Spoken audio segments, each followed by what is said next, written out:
just before we start today, and I'm holding a contest to thank loyal listeners by giving away copies of the books featured on the show.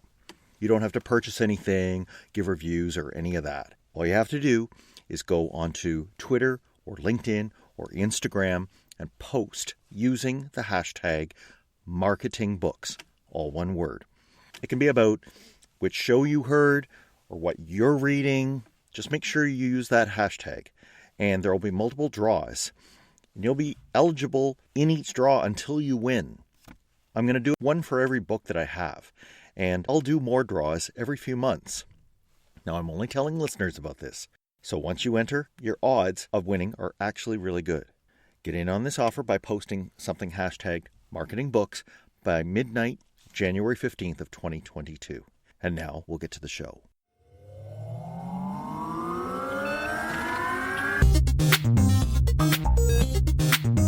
Welcome to Funnel Reboot, the podcast that shares ideas on how to upgrade your lead generation.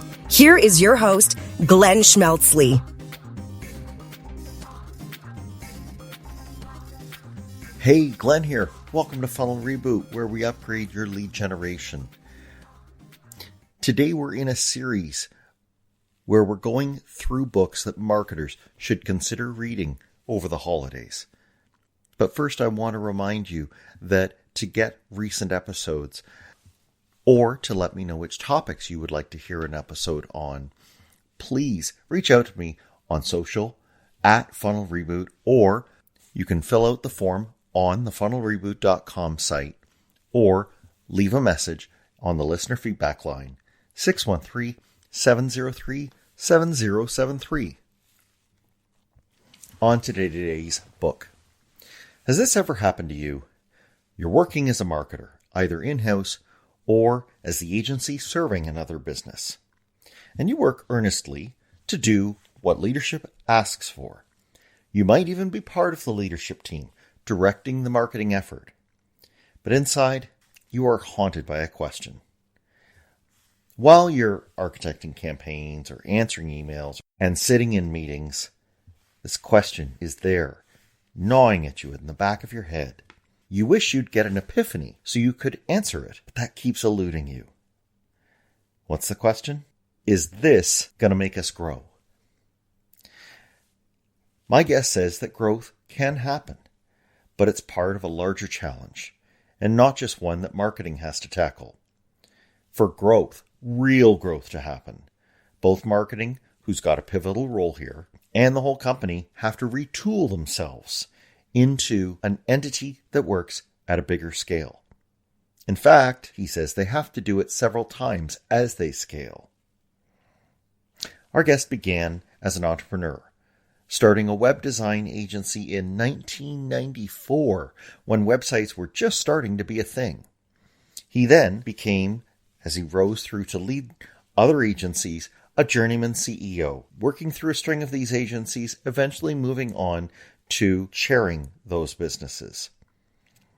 He's also been an adjunct professor at the Hult International Business School and the UK lead at VintSurf's People-Centered Internet Coalition.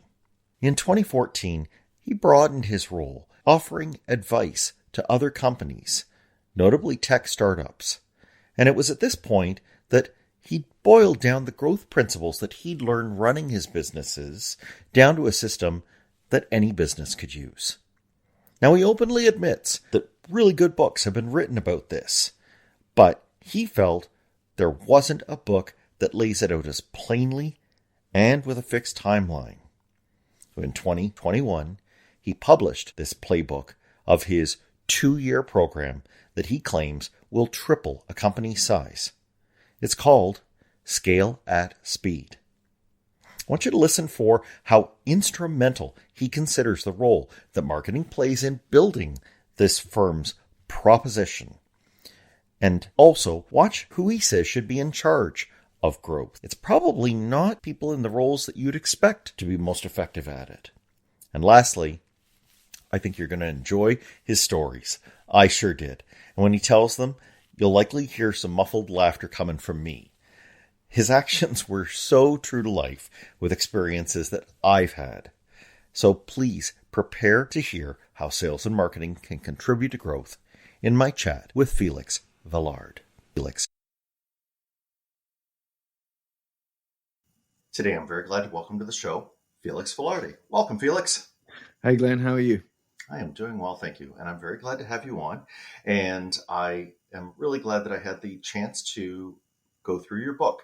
And the name of the book is Scale at Speed: How to Triple the Size of Your Business and Build a Superstar Team.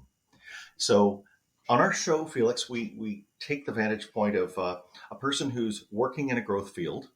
That is the ostensible job of a marketer or a salesperson, is to work to scale a company. But I don't think most of us are used to hearing words like triple in the scale. So if you can start us there, that is a whopping large thing to get one's head around. Is it even possible? So, yes, is the very short answer, but that would make for a very short podcast episode. In fact, I've been doing it for many years and working with small to medium sized businesses, $1 million to 10 million, say, in revenue, annual revenue. And in fact, the name of my consulting firm, 2Y3X, stands for 2 years, 3 times revenue, 3X.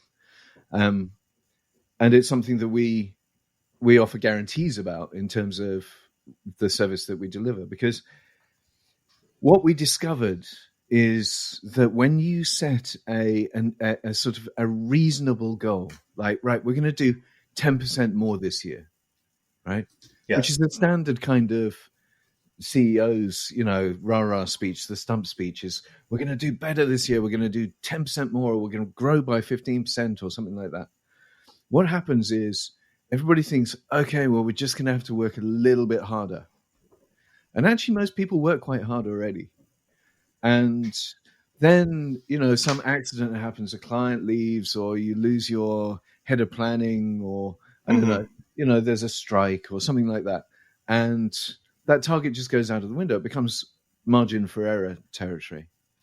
And what I discovered over a long career, so I started 6 companies of my own, all marketing agencies of one sort. So I started one of the first web design companies in the world, and then went into interactive television and social media and CRM and things like that.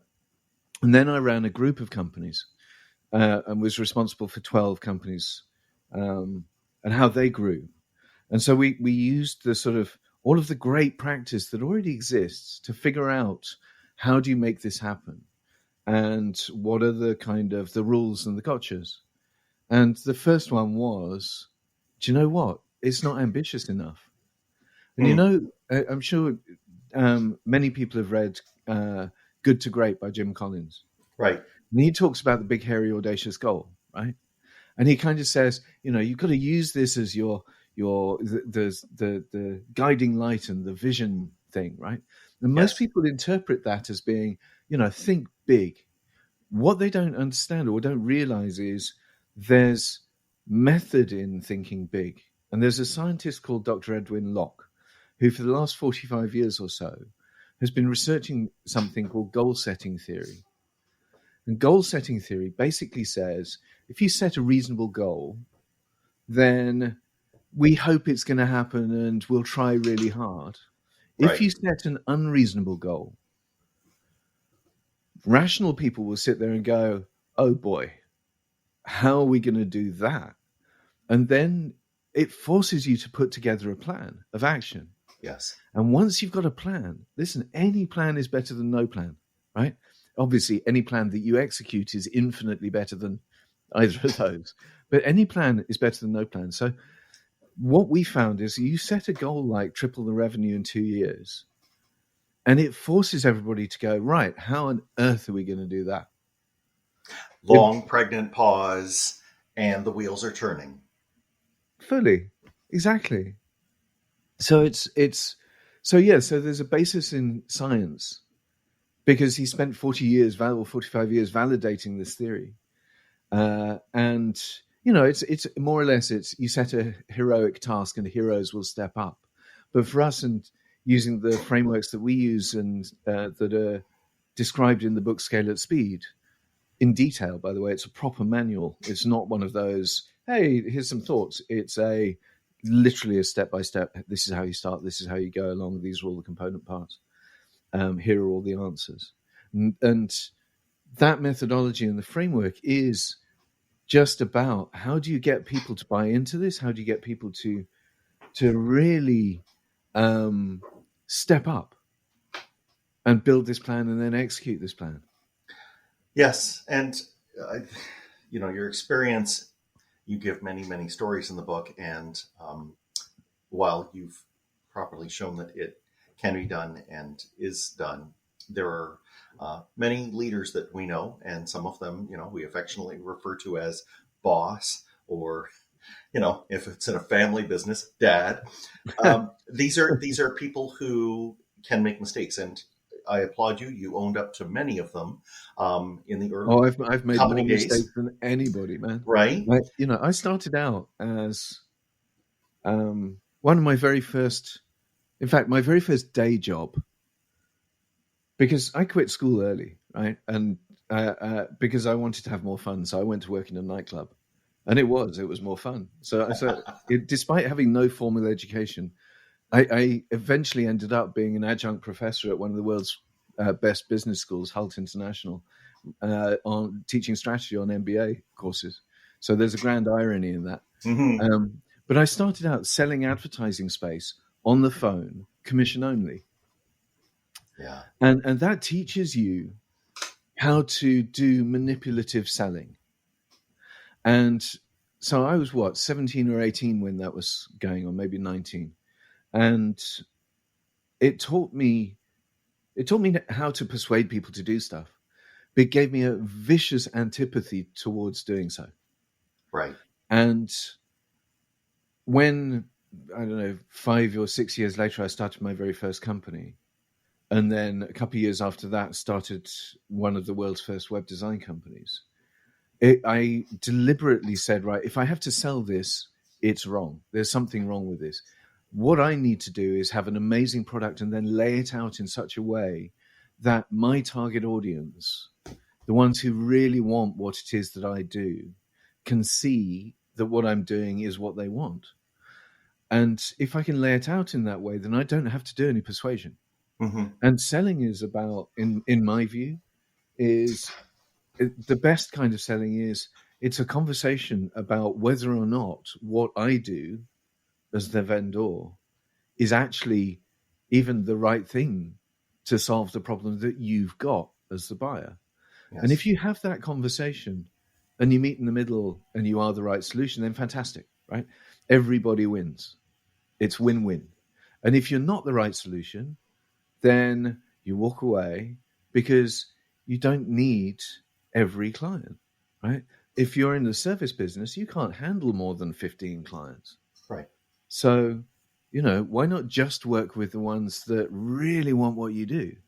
So then the trick of sales is not how to persuade people. It's about how to find people and identify people and allow them to identify you so that you can have a meaningful conversation. And you talk about that stage. That's one of, I think, 3 stages, problem, market fit, or problem, market, solution. And then you move on from there. But staying with that for just a second, there are some interesting things that happen to us. And again, this kind of mimics early career stuff you share in the book, where we are figuring out that we have something that we can sell. There are people who listen to this who are freelancers. So they've figured out they can sell their skill. However, when someone starts to change it into a company where there are other people doing the work, we rapidly hit some problems. And, as you said, some plan is better than no plan. And, usually that dawns on someone when they realize that they have just spent an entire day doing nothing but fighting fires. And, keeping with the kind of explosives and ballistics theme, you kind of then say, well, what they normally do is they say, okay, I want out of this kind of box that I'm in and I want to scale. But then they start grabbing onto every management philosophy that's out there. And that small team that they've brought around them, they bring in these ideas. And what is it that you call those ideas when they, rush into the room and say, here's what we have to do? Well, they're kind of, when it used to happen to me. So I am as guilty as, I'm a serial entrepreneur, right? I'm a serial founder. I'm a really great CEO and a really terrible managing director, right? I'm hopeless at operations. But I'm really good at waving my arms around, and I'm a quick learner. And, the first 10 years of my career was I was making it all up as I went along. And I had no clue what I was doing. Then I started learning, and I joined a mentoring group, which is a big organization called Vistage. I don't know if you have that there. And they teach CEOs how to do the job of being a CEO, right? And it's a long, slow process, and it's not particularly bespoke, and it's really a lot about, it's a sort of half learning and half peer support and mentoring. And for an early stage CEO, it's really, really reassuring that that you can gain this knowledge, right? Yes. Anyway, I this was once a month that I'd go to this thing, and I'd come back every month, and I'd lob this great new learning onto the company, and I'd say, right, stop everything. I've learned this new way of doing stuff. Anyway, and it worked for a little while, and then people started rolling their eyes. Well, you called it by what I'm sure the people who were hearing this thought of it as a change grenade. Totally. That was exactly what they were. They were change grenades.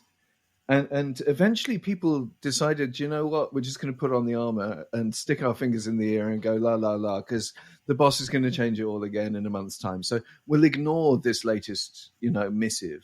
So the quixotic plan is not a lot better than no plan. Very quickly, they become inured to it, right? And there's resistance. If you're doing something reasonably well, why would you want to risk it? Why change it? And that's a critical part of Scale at Speed and the methodology, is understanding that is the likely outcome if you throw these change grenades into your organization. So let's say that say that the challenge comes down, and we will get to the framework in a second, but I want to kind of deal with how does this change and the idea of forming a plan become internalized by these groups. I know one thing that I've heard many times from different marketing groups is, well, in our industry, it's like this. Yeah. In this vertical, you see, we won't be able to achieve something like that because I hear that all the time. It's one of those. There are several cliche things that you hear the whole time. That's one of them. It's like, okay, I got to go. Right, okay, here's the stock answer kind of thing. The reality is that in order to grow, you do need to undergo a transformation. Can I rewind a little? I just want to explain why it is that companies stop growing. Please. Because the missive only ever comes down when you've stopped growing, right? Yes. If you're doing 20 or 30% a year on year, nobody's going to be saying, right, we've got to work harder, right? Because it's all hunky-dory. It's when it stalls that things start getting serious, and the CEO starts getting tetchy and stressed out, and then says, right, okay, we're going to do, X. So the reason that companies stall is because you build a company, and all companies actually go through a series of phases of growth. So there's the first phase is 0 to 12 people, right? About $1 million US dollars or euros or pounds or whatever, right? And That's about 12 people. And those 12 people, they read each other's minds and their family, and they'll work overnight if there's a deadline, and they'll do each other's jobs and all of that kind of stuff, right? They'll have pizzas at 10 o'clock. Yep. And the next stage is 12 people to 24 people. So 2 or 3 million, right? Those are very, very naturally defined stages, and they happen universally. So the first stage of growth is you've got product market fit. It's all charisma and chutzpah, and you're driving really hard, and it's sell, and work, and overnight, and this is probably the phase where you're not yet married, and you can pull all nighters and stuff like that. And what happens is you do this phase, and you get better and better and better at it, and you perfect this machine that is the 0 to 1 million machine, right? And then you think, hold on, wait a sec, we've stopped growing. We were growing like Billio from 0 to 1 million, and now we're 1 million. Why can't we carry on growing? It's because you're optimized for being the 0 to 1 million company. And if you want to be the 1 million to 2 million company, you need to become a different company. At that point, you need managers with experience. You need people who understand product and service and clients, and customers. They need to actually have previous experience rather than being a bunch of people who've just made up whatever business you're in. At that point, you're sacrificing your salary to hire somebody with a bit more experience than you've got, right? Yes. So in that phase, from the sort of the million or 1.2 million to 2.5 million, you start perfecting that machine, the machine that delivers to those clients, that the clients, they get the service that they want. You can manage the people. It's all very familiar, and it becomes a well-oiled machine. And then you find yourself stuck again, and you're stuck because you've got a machine that has been perfected for the size you're at. Yes. Right. So that happens in a series of stages all the way up. Okay. And when you're 500 people, it happens. And when you're 5,000 people, it happens, and so on. Right. Those plateaus that you get to are incredibly frustrating because if you're a first time entrepreneur, you simply don't know why it stopped.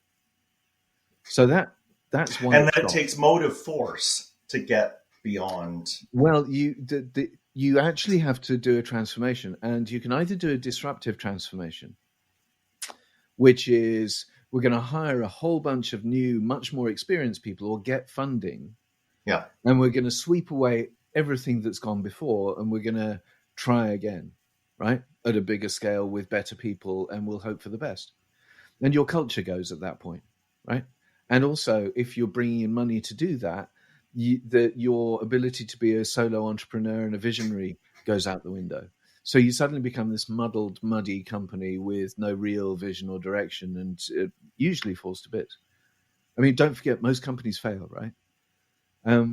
So what I discovered during my career, certainly after the first 10 years, after stopping these change grenades and learning how to deal with it, and then with the group of companies, and then for the last 6 or 7 years running 2Y3X program, which is now global. We've got clients in Canada and US and Middle East and Zambia and some amazing people that we're working with. But the 2Y3X is predicated on the discovery of how to make it a non-traumatic transition from stage A to stage B or stage B to stage C. Mm-hmm. And you bring an order to it, and it's surprisingly straightforward. It isn't cloaked in mystery. There's you first say that you need to recognize the different functions in your company, and those might not be recognizable at that 0 to 12 stage.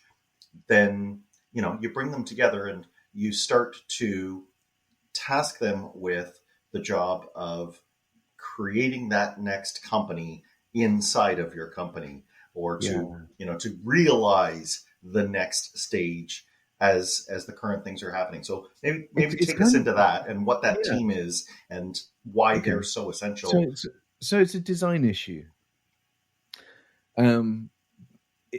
Thinking about it, if you think about I'm going to go linearly forward just for a minute. If we're going from stage B to stage C, then there are going to be a whole heap of systemic changes that need to go on.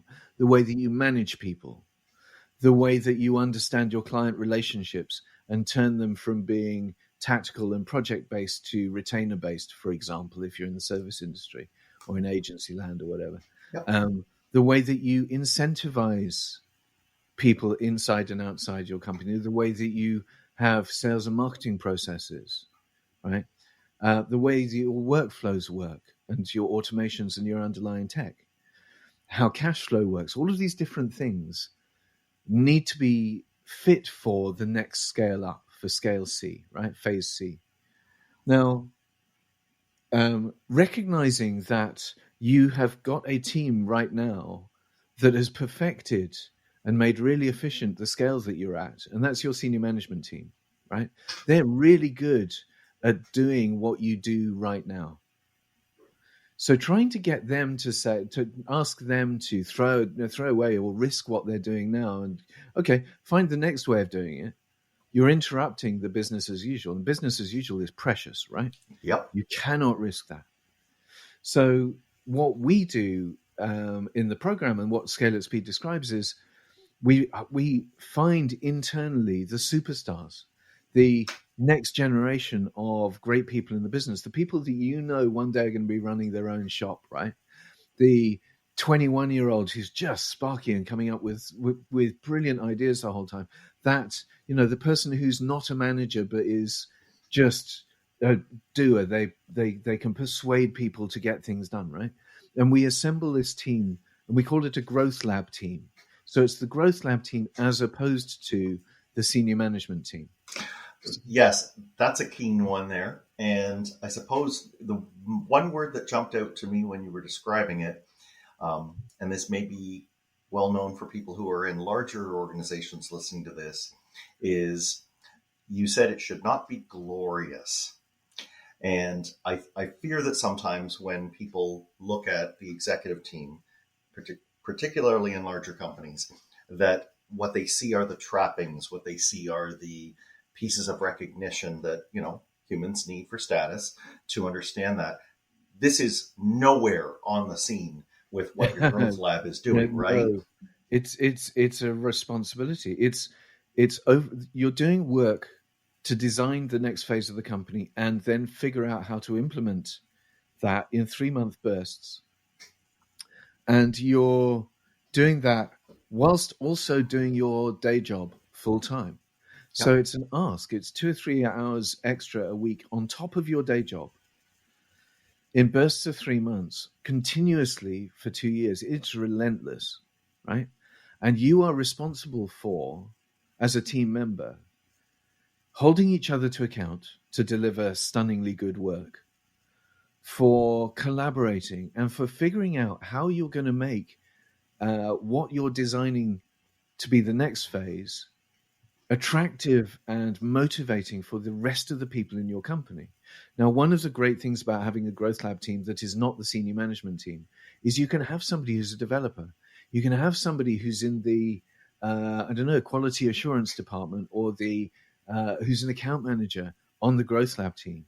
And so everybody in the company has got somebody that they can identify and relate to on the team, which makes it much, much easier when the new process for doing a risk register gets rolled out, or timesheets, or whatever it is, job scorecards gets rolled out. It's because it's one of us who's done this, and it's not someone who walked down from Mahogany Row and brought the proverbial tablets and said, "Thou shalt," or even some asshat CEO who turns up and says, "Change grenade, duck." Right. Yeah. Yeah. Yeah, that's an easy way to make sure that those challenges that people perceive are dealt with, right? I mean, let's if there is a unspoken fear, let this growth team get together and let them speak it, right? Let them say, okay, what's the interesting thing? And when you lay it out then across a timeline, the other part that's quite important is, because I imagine there are people who've been involved, let's say, when consultants have come in, and consultants do this very simple: what is the as is, and then what is the to be? Um, Nothing wrong with this method.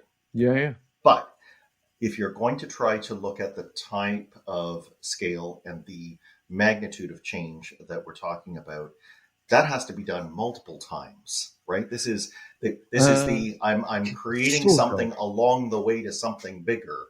So I may have to change it even as I go. So we frame it very differently to that. And the reason that we reframe it is because goal setting theory. Yeah. Let's go back to Edwin Locke and these heroic goals, right? So when we start working with a company that really wants to scale up, we'll start by setting, this 3 times revenue, say in or 4 times revenue over 3 years, and plus a cultural goal, because that holds because there are easier ways of making 3 times the revenue than doing creative businesses or whatever it is, right? Find your I don't know, build a page on OnlyFans and sit back and watch the money roll in. So you need a culture goal and you need a market position goal. What kind of company do we want to be? And what kind of place do we want to be to work? So that we set these really ambitious goals. And that might be, a 98% net promoter score from our staff, right? Because if we get that, wow, what a place this is going to be. And people are going to be desperate to come and work for us. And they're going to be the superstars. And it's going to be amazing, right? Yep. So we set these goals. We set these goals at 3 years out. Now, the program is a 2-year program. And we set them 3 years out. And our intervention is only 2 years, because by the end of the second year, you know what you're doing. Right. Okay. And the rest of it's up to you. And you don't need us holding your hand or holding your feet to the flames to make sure that you get to your goals, because you're going to get there. And by then you will see that you're going to get there. And the other reason I would mention is if you are in a company where, let's say, either a founder plans to exit, maybe on a 4, 5, 6 year time horizon, or you are acknowledging that your company must, in order to be globally competitive, reach that size, or maybe be acquired, you need to have trailing numbers. So, we have to get ourselves all into that mode for the beginning of year 3, because let's say year 3 is, it's much like how we do secondary school, right? We tell the kids, okay, now go to school. And, if you want to get into college, if you want that university entrance, make sure that those grades are good by the final year. But the habits have to begin far before that. Completely. So having set the goals at the end of these 3 years, we then, because they're really ambitious goals, okay? If we are going to be 3 times the revenue, and yet we know that we can only handle 15 clients, what's 3 times the revenue divided by 15? Oh, wow, we now have to have much bigger clients. We've got to be working with much bigger brands or customers or whatever it is, with much greater needs, more sophisticated needs, and therefore we're going to need to manage them in a different way. Oh, wow, this has got loads of implications. So what do we need to be doing in year 3 to make those goals true by the end of year 3? And so we look at that across people, sales and marketing, customers or clients, business processes, and finances and corporate, right? And then we say, okay, in order for year 3 to be happening, what needs to be going on in year 2? And we map that out. And we do that with the Growth Lab team, because we want the Growth Lab team to be designing the future. We need them to be figuring out what's going on in your company, because in your company, you are unique. Your question or your point earlier about the people saying, well, in my industry. Well, fine. You get your industry. So you design the process. We have the frameworks. We know what works and what doesn't work. Right. But you're the experts in your industry. And that's why it's divided into people, sales and marketing, customers, processes, and corporate and finance. There's no product piece in there. There's no what we do, right? We leave Right. that to you. We're not interested in that. That's your expertise. You're passionate about that. You do that, right? But from a business expansion point of view, we focus on the making certain that you're a really scalable business. So we've now defined what's going on in year 2. Now, finally, we get to, okay, so what do we have to be doing this year? And usually you find that you come up with about 20 different tasks that need to be done this year in order to get to year 2 and be ready for year 2. Okay? So well put. And I would even say that this applies for a sales or marketing person who is looking to join such a business. These should be questions that you should ask that business, particularly startups. I've gone to work for startups, Felix, where had I known I should be asking these questions, I probably wouldn't have taken the job. You know, Right. the people who are enamored with a product, and I'm thinking specifically of technology startups, you know, that's all they think about. And if you walk in on them at about $1 million of recurring revenue, they're skeletal outside of the product team, right? Yeah. And so it's great that they got there, but they're nowhere near. They're not a business, right? If they sit you down in the interview and they say, "We're going to grow this coming year," yeah. You know, I think they need to reckon with what you've laid out, because if they don't have things in those other dimensions, I doubt they will. And it's a very haphazard sense of growth that they have, rather than all right, we have to get the growth lab team together, and we actually have to create these things out of nothing. Yeah. I mean, I first came across this whole kind of idea when I'm old, right? As I said, I started one of the world's first web design companies. I had dinner once in London with Jerry Yang. Jerry Yang was the founder of Yahoo. Yep. And we had this amazing dinner in this amazing restaurant called L'Escargot, where the service was appallingly bad. And I remember we spent half of the dinner comparing our new Nokia phones and trying to figure out how they were the sliding Nokia phones. But he said, because I asked him what his biggest learning was, and he said, the greatest thing that we did with Yahoo is when we hired the CEO. Because they went out, they were a tech company. They didn't know anything. You know, right. Jerry's a developer. Right.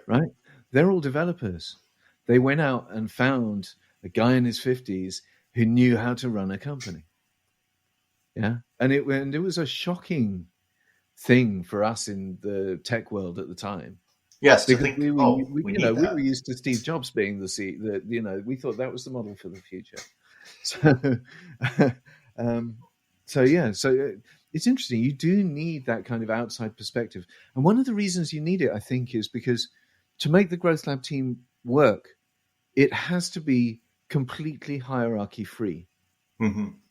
And even though the CEO is probably on the Growth Lab team, you've got 4 or 5 other people on the Growth Lab team, and one of them's the 21-year-old dev, right? Yep. Everybody's voice has to be heard. Everybody has to be given responsibility for delivering their tasks to exactly the same standard.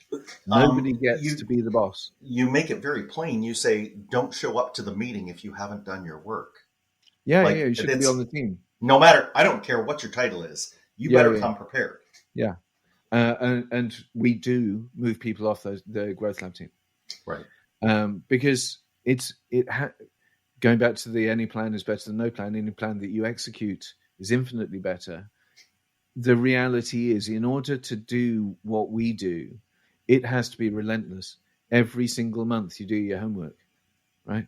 And if you've got 20 tasks to deliver in the first year, the first 12 months alone, 20 things like implementing, I don't know, new hiring practices, moving your C players out of your company and into companies where they really belong and will become A players.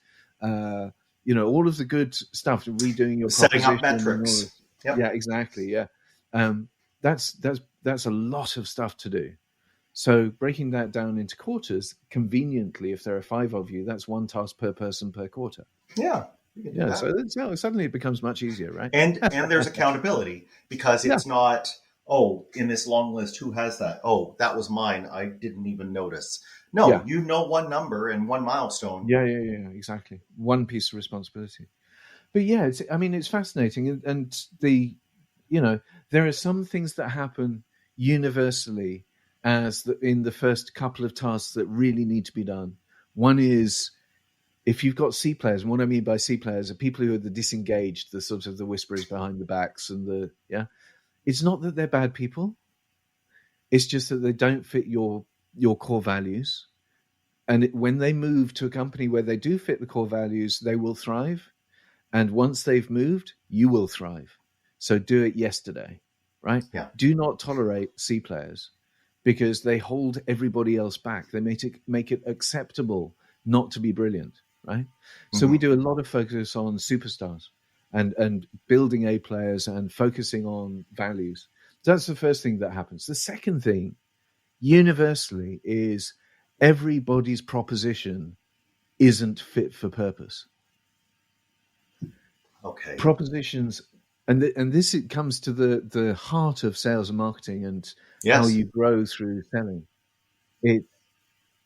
Your proposition has got to be absolutely crystal clear who it's for, and that doesn't need to say this is for people like X, but it needs to be instantly identifiable by people like X, right? So if I am the sort of person who desperately, keeps getting tripped up by suppliers who don't do project management well, then a proposition that includes something that says project management focused or we work brilliantly for people who are obsessed by project management. Well, guess who's going on my shortlist as the buyer, right?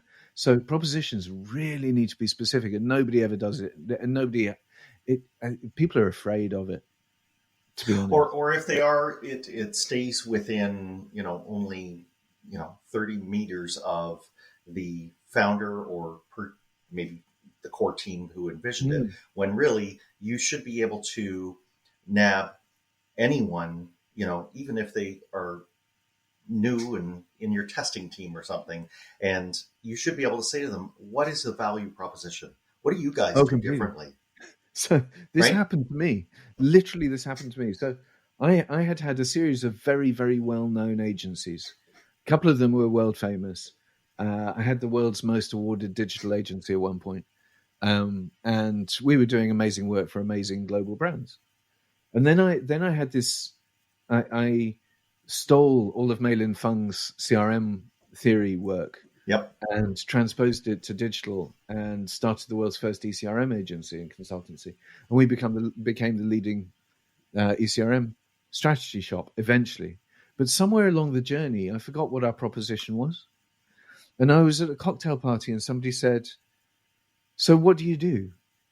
And I looked at them. And in the back of my head, I just thought, oh.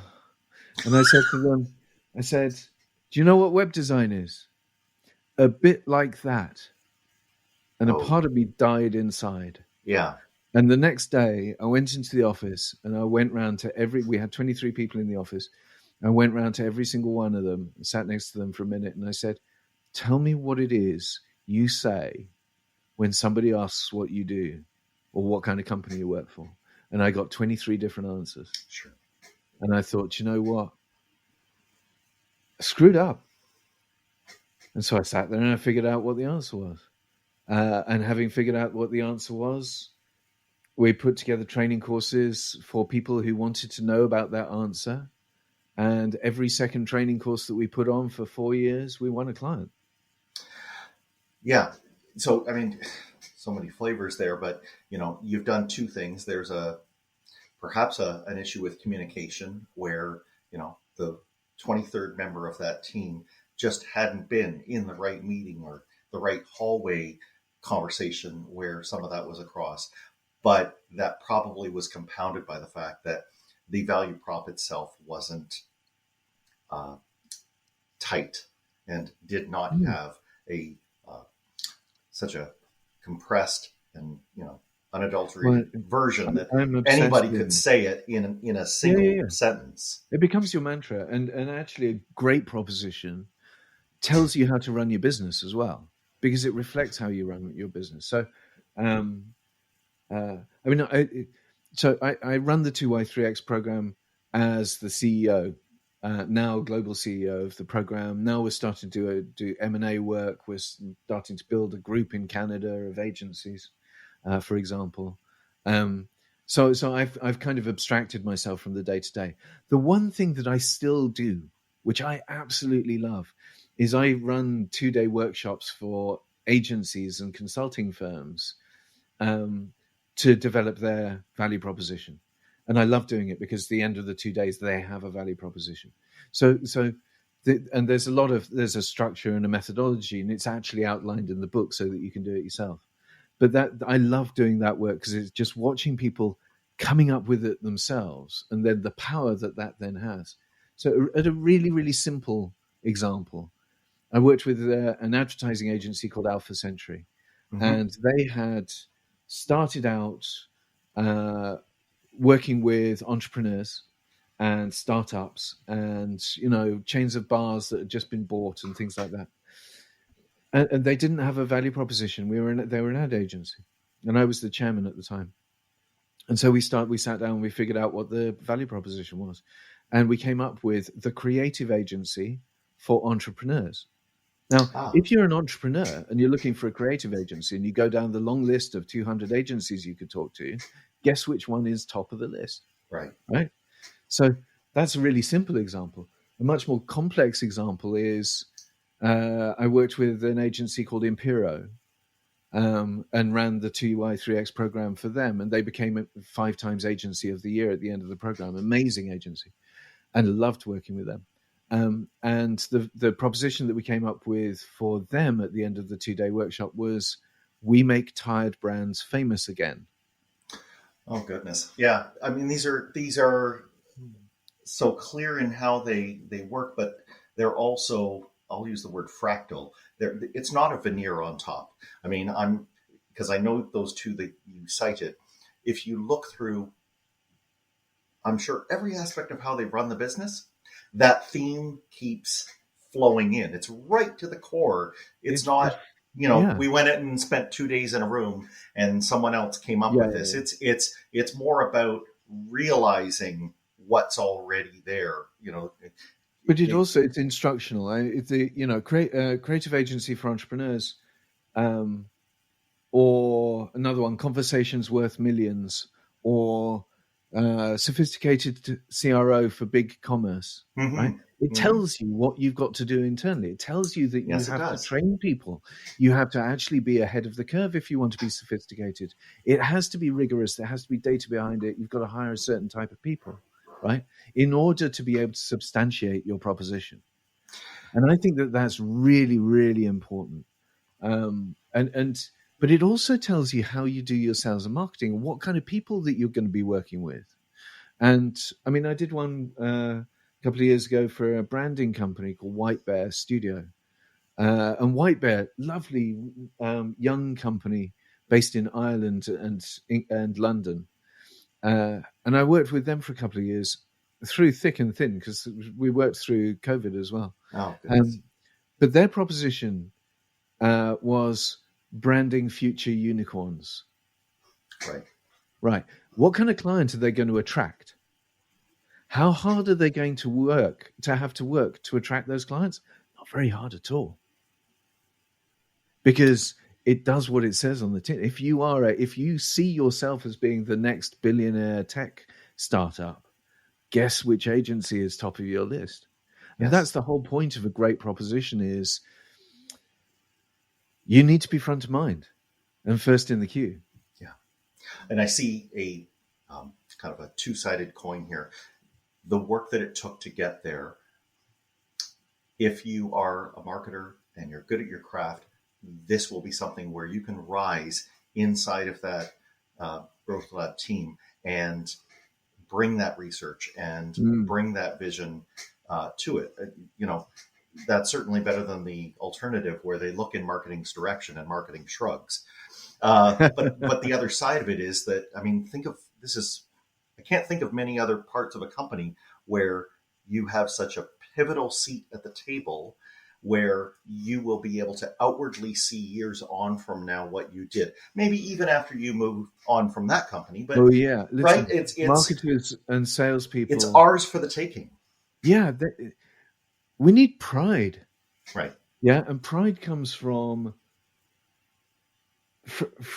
knowing what you did and what role you had to play, and that you stepped up, and that you knew what you were doing because the direction was clear, and you were able to maximize all of the, to go into every corner to figure out how we're going to bring this thing to life. Because if you can do that, then you are a superstar too. And if you can look back at your career and say, at that company I was a superstar, and then at the next company I was a superstar, and at the next company I was a superstar, and this one I went in, I realized I couldn't be a superstar, and I moved on, and then I was a superstar again. Do you know what? That's a career.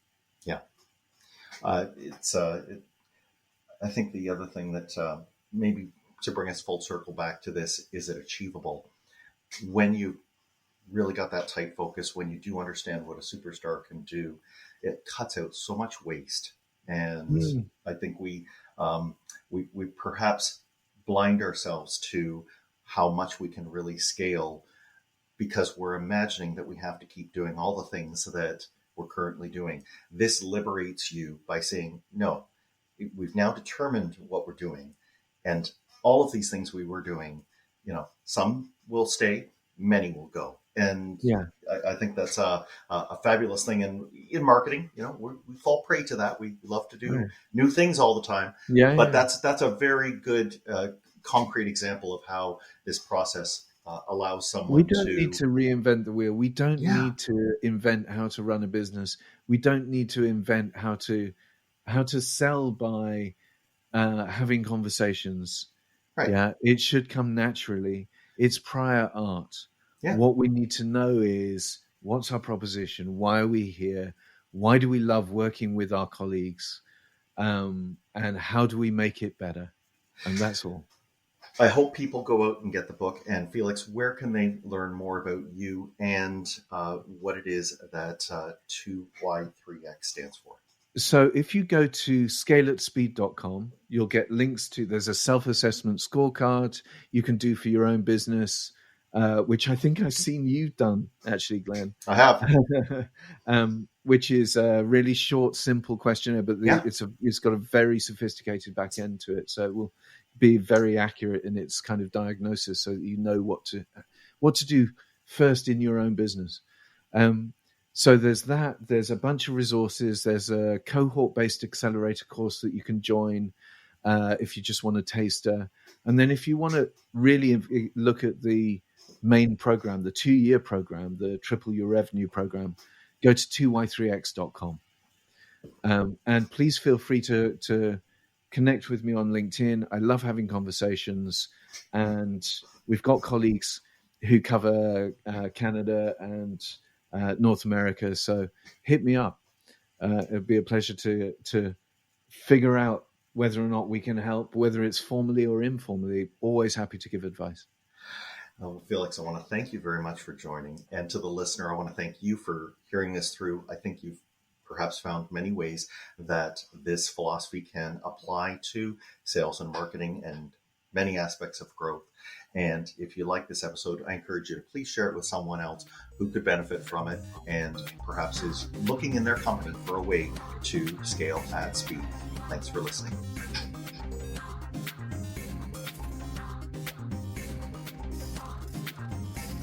Thanks for listening. Follow the show on Twitter @Funnel Reboot. If you like what you have heard today, please consider leaving a review wherever you get your podcasts.